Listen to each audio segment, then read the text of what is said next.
guys, welcome to our YouTube channel Skill Tech 01. Today we are going to cover an important topic, that is Azure Data Factory. So in interview questions, Azure Data Factory for data scientists, data engineer, data analytics. The questions are asked from Data Factory, Azure Data Factory. So let's cover, why do we need Azure Data Factory? So Azure Data Factory doesn't store any data itself. It lets you produce workflows that orchestrate the movement of data between supported data stores and data processing. You can monitor and manage your workflows using both programmatic and UI mechanisms. Apart from that, it is the best tool available today for ETL processes with an easy to use interface. This shows the need for Azure Data Factory. The second question, what is Azure Data Factory? So Azure Data Factory is a cloud-based integration service offered by Microsoft that lets you create data-driven workflows for orchestrating and automating data movement and data transformation over cloud. Data Factory services also offers to create and run data pipelines that move and transform data and then run the pipelines on a specified schedule. So you can create pipeline, you can transform the data, you can create the data, and you can schedule the transformation pipeline. So all the things you can do through this Azure Data Factory. So the third question is what is integration runtime? So this is frequently asked in interview. Integration runtime. So if you see here, integration runtime is nothing but a computing structure used by Azure Data Factory to give integration capabilities across different network environments. So type of integration runtimes, frequently asked question, how many types of integration runtimes? So the first one is Azure integration runtime, second one is self-hosted integration runtime, and third one is Azure SSIS integration runtime. So let's talk about the first Azure integration runtime. So it can copy data between cloud data stores and dispatch the activity to variety of computing services such as SQL Server, Azure HD Insight. Second one is self-hosted integration runtime. So it's a software with basically the same code as Azure integration runtime, but it's installed on on-premise system or virtual machines over virtual networks. Okay. Third one is Azure SSIS integration runtime. It helps to execute SSIS package in a managed environment. So when we lift and shift the SSIS packages to the data factory, we can use Azure SSIS integration runtime. So now we come to the fourth point, and the fourth point is, so before we discuss fourth point, let me remind you our channel name is Skill Tech 01. Please subscribe, share and like this channel because it will give you technical as well as non-technical knowledge. So in technical, if you are preparing for the interviews, it will help you a lot. Now the fourth is, how much is the limit of number of integration runtimes? How much is the limit?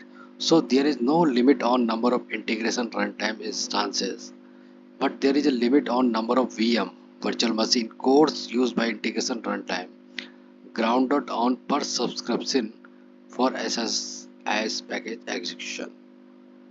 Fifth one, what are the different components used in Azure Data Factory? So Azure Data Factory consists of several number of components. Some components are as follows. Pipeline. The first one is pipeline. So the pipeline is the logical container of the activity. So it contains the activity. Second one is activity. Activity, it specifies the execution step in data factory pipeline, which is substantially used for data ingestion and metamorphosis. Data ingestion and metamorphosis. Third one is dataset. A dataset specifies the pointer to the data used in pipeline conditioning. Fourth one is mapping data flow. It specifies the data transformation UI logic. Fifth one is linked service. It specifies the descriptive connection string for the data source used in channel conditioning. Trigger. It specifies the time when the pipeline will be executed. Control flow. It is used to control the execution flow of pipeline activities. Now come to the another point, that is what is the key difference between dataset and link service in Azure Data Factory. So the dataset specifies the source to the data store described by the link service. When we put data to the dataset from SQL Server instance, the dataset indicates the table's name that contains the target data or the query that returns data from dissimilar tables. Linked service specifies a definition of the connection string used to connect to the data stores. For illustration, when we put data in linked service from SQL Service instance, the linked service contains the name of SQL Server instance and the credential used to connect to that case. Let's move to the seventh point. How many types of triggers are supported in Azure Data Factory? So, three types of triggers that Azure Data Factory supports. First one is tumbling window trigger. The tumbling window trigger detector executes the ADF pipelines over cyclic intervals. It is used to maintain the state of the pipeline. Second, event-based trigger. The event-based trigger creates a response to any event related to blob storage. These can be created when you add or cancel blob storage. Third, schedule trigger. The schedule trigger executes the ADF pipelines that follow the wall clock timetable.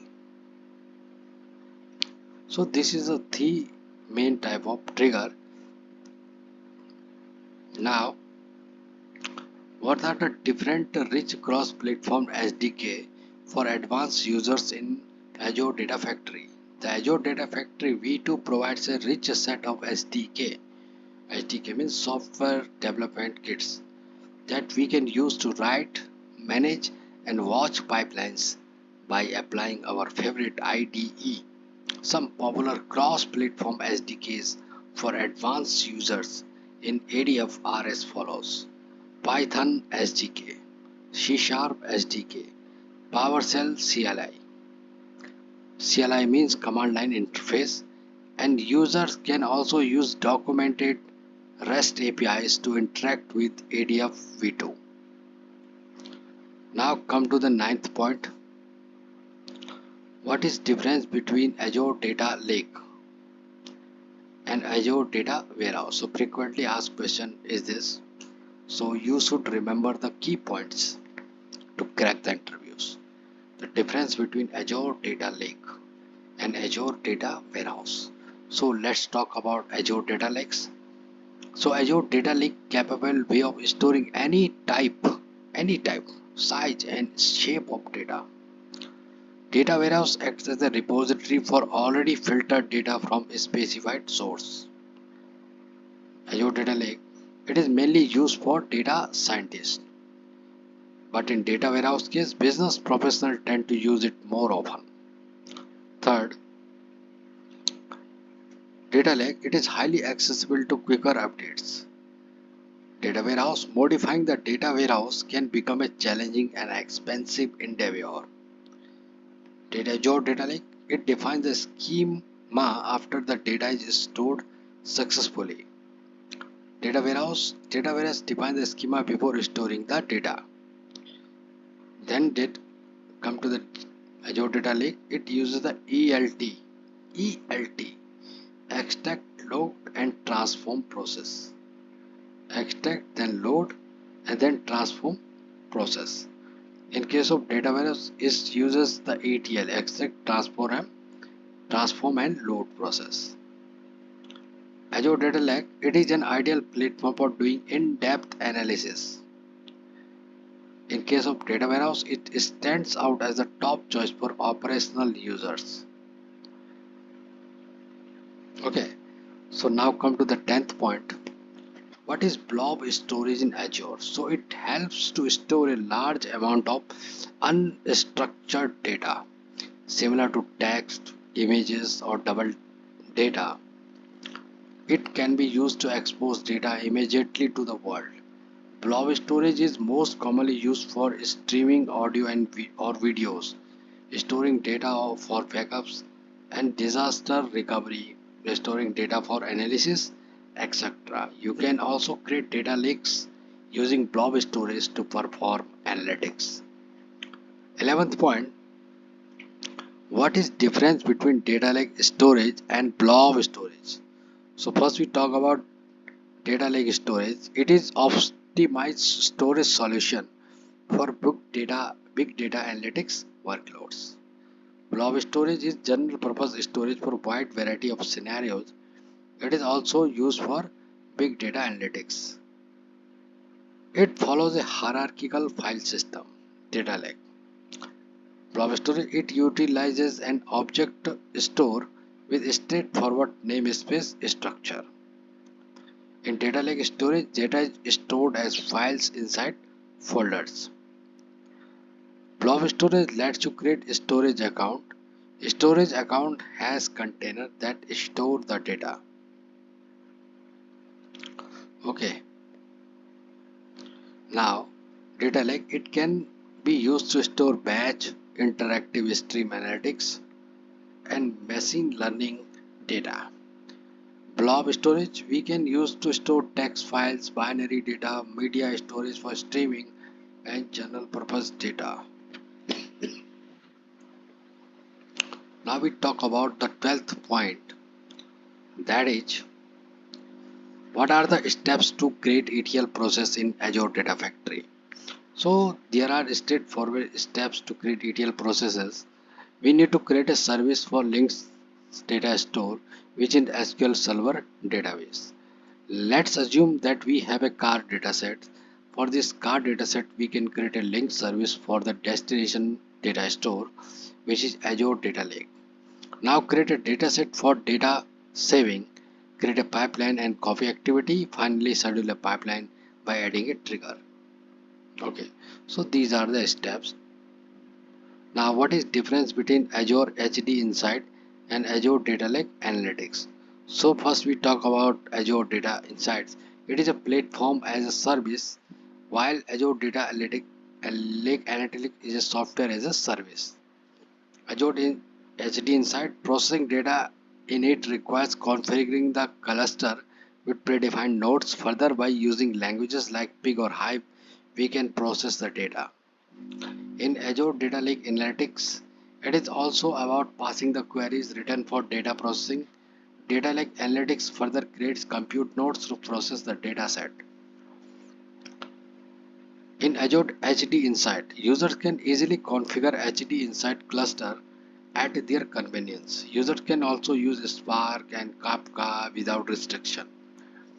In Azure Data Lake Analytics, it doesn't give that much flexibility in terms of configuration and customization, but Azure manages it automatically for its users.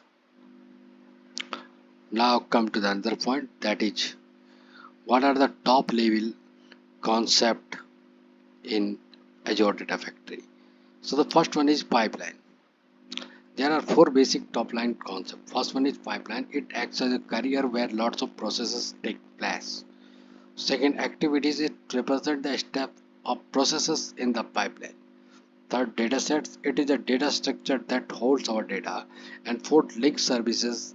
These services store information that is essential while connecting to resources or other services. Let's say we have an SQL server, so we need a connecting string connected to an external device, and we will mention the source and then destination for it. Okay, I think you would have got the idea. Now 15th point is what are the key difference between mapping data flow and wrangling data flow transformation activities and Azure Data Factory. So in Azure Data Factory, the main dissimilarity between mapping data flow and wrangling data flow transformation activities is as follows. The mapping data flow activity is visually allowed data transformation activity that facilitates user to plan graphical data transformation logic. It doesn't need to user to be expert developers. It is executed as an activity within the ADF pipeline on an ADF completely managed scale out Spark cluster.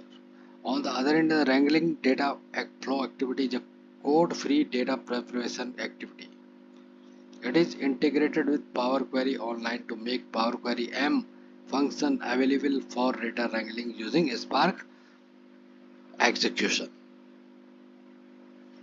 Okay. 16th question. Is the knowledge of coding required for ADF? No, it isn't necessary to have good wisdom in coding for ADF. Azure Data Factory provides 19 built-in connectors to transform the data using mapping data flow activities without the wisdom of programming skills or Spark cluster knowledge. It likewise facilitates us to produce workflows variably and quickly. Now come to the 17th point.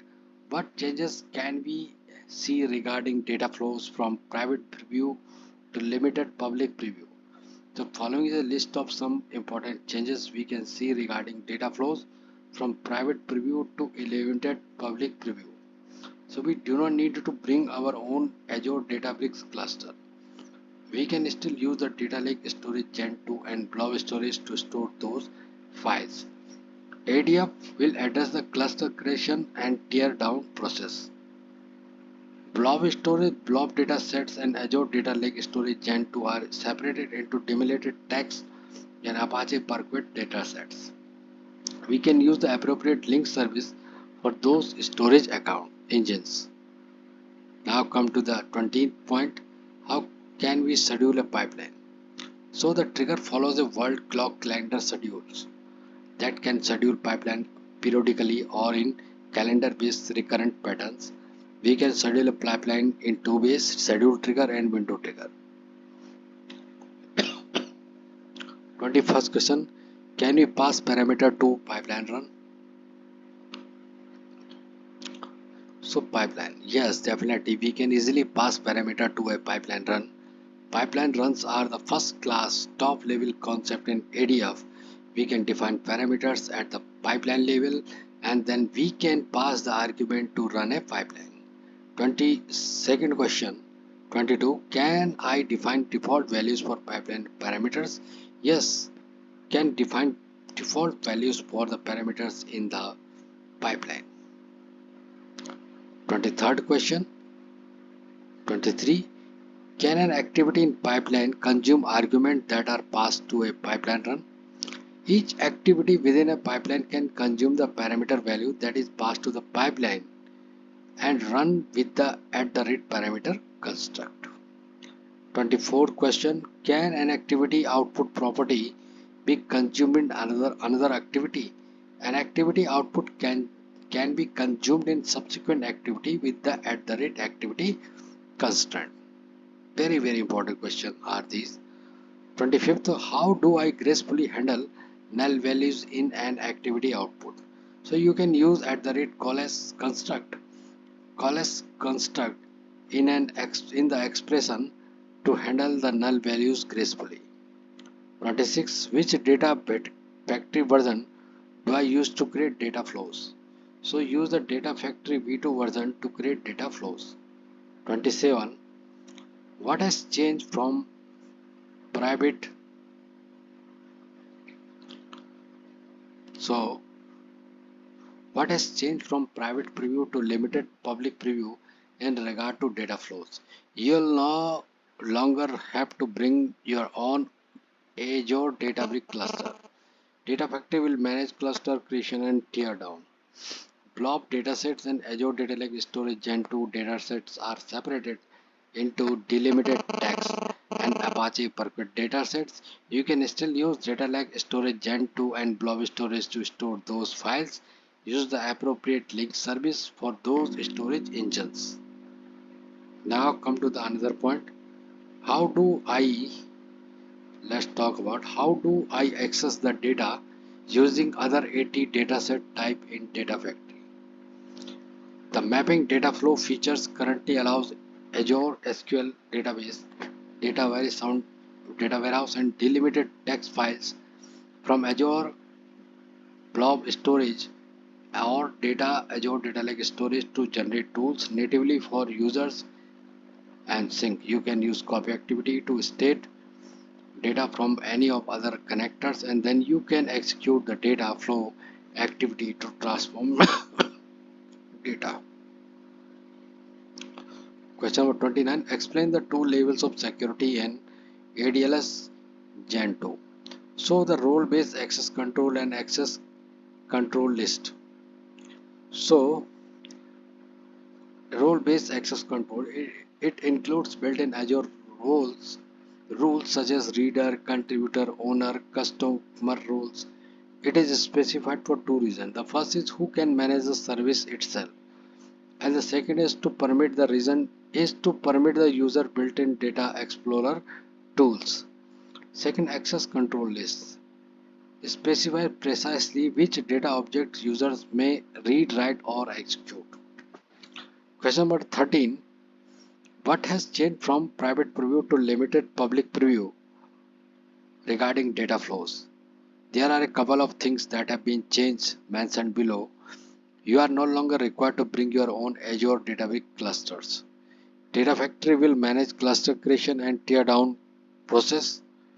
We can still use Data Lake Storage Gen 2 and Blob Storage to store those files. You can use the appropriate link services.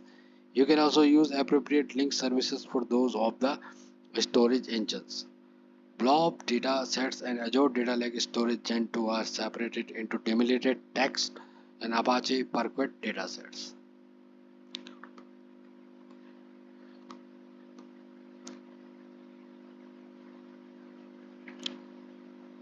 What is difference between dataset and link service in Data Factory? Dataset is a reference to the data stored that is described by link service. Link service is nothing but a description of the connection string that is used to connect to the data stores. 32 questions. What is difference between mapping data flow and triangling data flow transformation? So mapping data flow is a visually designed data transformation activity that lets user design a graphical data transformation logic without needing an expert developer.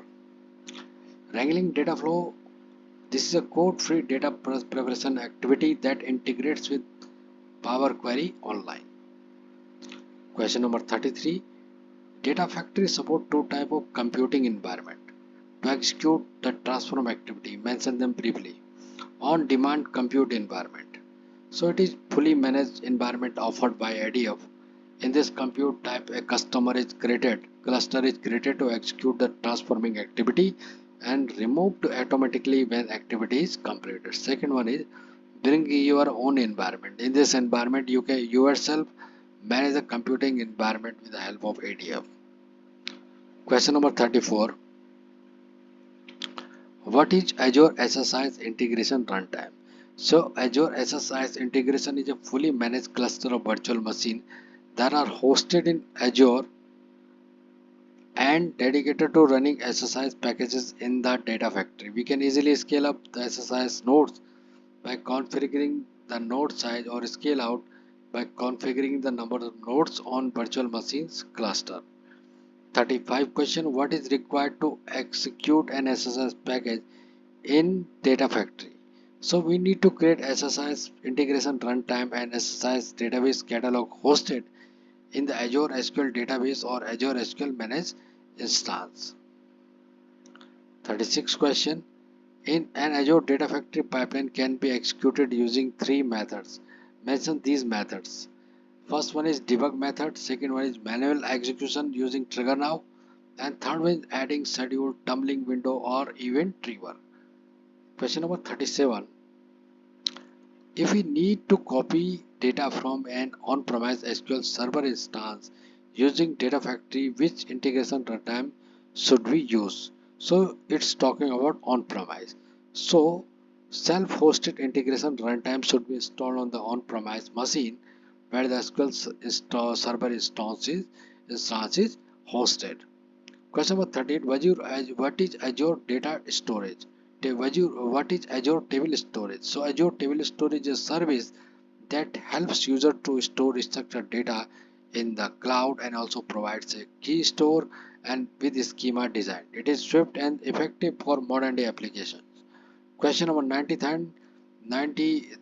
39. Can we monitor and manage Azure Data Factory pipelines? Yes, we can monitor and manage ADF pipelines using the following step. Click and monitor and manage on the Data Factory tab. Click on the Resource Manager. Here you will find pipelines, datasets and linked services in a tree format. And question number 40. And this is the last question.